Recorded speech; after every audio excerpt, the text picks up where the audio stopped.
树下找到了他自己的床，躲进的有点匆忙。当秋天来临时，玛莎显得有些失望。你怎么了？我想跟你一样。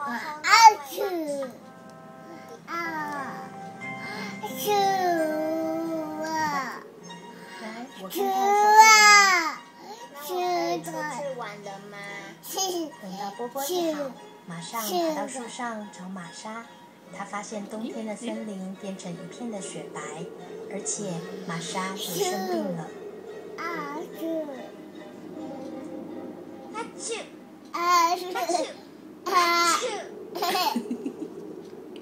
有没有暖和一点？